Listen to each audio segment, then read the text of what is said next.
حضرت مولا مرتضیٰ کرم اللہ وجہ الکریم سے بھی اس بارے میں حضرت ابن عباس رضی اللہ تعالیٰ عنہ، حضرت ابن مسعود رضی اللہ تعالیٰ عنہ، تقریباً ہر ایک سے علیحدہ علیحدہ جو ہے نا چیزیں مروی ہیں کہ ایک تو یہ ہے جی کہ جس کا خاتمہ ایمان پر ہوا نا، جس نے لا الہ الا اللہ محمد رسول اللہ پڑھا، تو یہ گویا کہ شفاعت کا جو عہد ہے یہ کلمہ ہے۔ کلمہ پڑھ کر آدمی مسلمان ہوتا ہے، ایماندار ہوتا ہے، تو جو ایماندار ہے اس کے لیے ہی شفاعت ہے، غیر مسلموں کو، غیر ایمانداروں کے لیے، بے ایمانوں کے لیے نہیں ہے۔ تو لہذا جو اللہ تعالیٰ کے ہاں عہد ہے وہ کلمہ ہے۔ اسی طریقے سے ایک یہ بھی ہے جی کہ جس نے پانچوں نمازیں باقاعدگی کے ساتھ پڑھی نا، اور خاص کر وضو وغیرہ اس کی صحیح مواظبت کی، پابندی کی، خاص کر جس طرح ایک حدیث شریف میں کہ سردیوں میں پانی ٹھنڈا ہو نا تو پانی کو ہاتھ لگانا بھی جو ہے نا مشکل ہوتا ہے، تو حضور علیہ الصلوۃ والسلام نا جو سردیوں میں مکمل وضو کرے، جو ہے نا پانچوں نمازیں پڑھنے والا آدمی، حضور علیہ السلام نے فرمایا کہ اس کے ساتھ رب کا عہد ہے، ہاں پانچوں نمازوں کی پابندی کرنے والا۔ اور جس نے نمازوں کی پابندی نہیں کی، آپ نے فرمایا اس کے ساتھ کوئی عہد نہیں ہے، رب تعالیٰ چاہے تو اس کو بخش دے، چاہے تو نہ بخشے، لیکن جس نے نمازوں کی پابندی کی اس کے ساتھ رب تعالیٰ کا عہد ہے،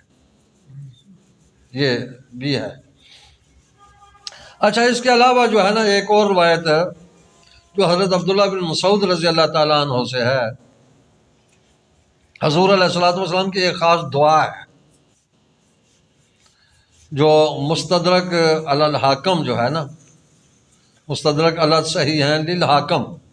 امام حاکم رحمۃ اللہ علیہ کی جو حدیث شریف کی معتبر ایک کتاب ہے مستدرک، یہ کتاب جو ہے نا کہتے ہیں کہ یہ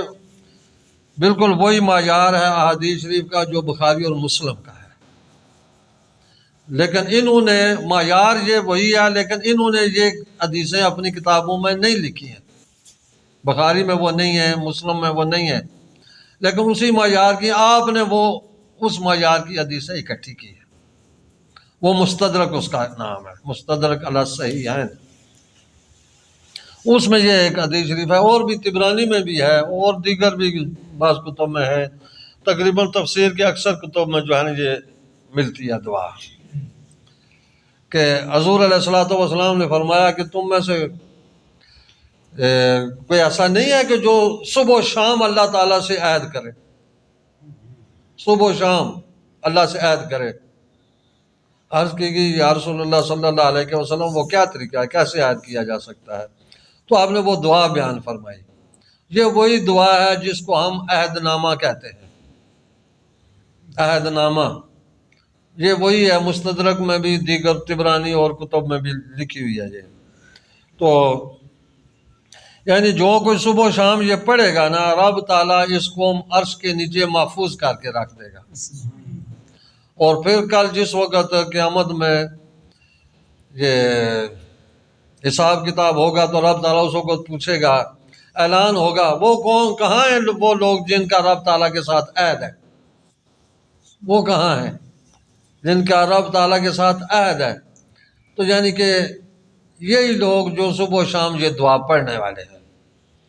تو پھر جو ہے نا اللہ تبارک و تعالیٰ ان کی شفاعت قبول فرمائیں گے،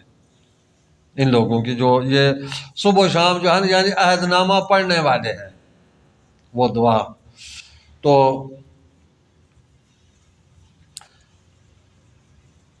بعض محدثین نے یہ بھی بات کہی ہے کہ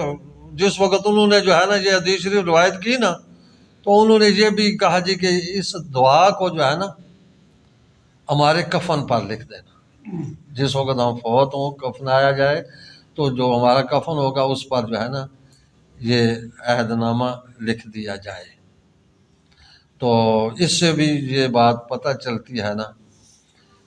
یہ ابھی تو میرا خیال ہے کوئی نہیں اتنا رواج نہیں رہا ہے، وگرنہ پہلے کچھ عرصہ پہلے تک دیکھا ہے کہ باقاعدگی کے ساتھ کفن کے ساتھ عہد نامہ بھی لایا جاتا تھا اور اس کی وہ قبر میں رکھا جاتا تھا۔ تو اس کی اصل یہ حدیث ہے۔ تو اس کے علاوہ جو کفن پر جو کچھ لکھا جاتا ہے آج کل تو عموماً جو ہے نا اتنا ہی اکتفا کیا جاتا ہے جی کہ بس بسم اللہ الرحمن الرحیم لکھ دیا جائے اور لا الہ الا اللہ محمد رسول اللہ لکھ دیا جائے یا کلمہ شہادت لکھ دیا جائے. تو یعنی کہ بعض محدثین کرام سے عہد نامہ بھی لکھنے کا جو ہے نا یہ سند ملتی ہے کفن پر.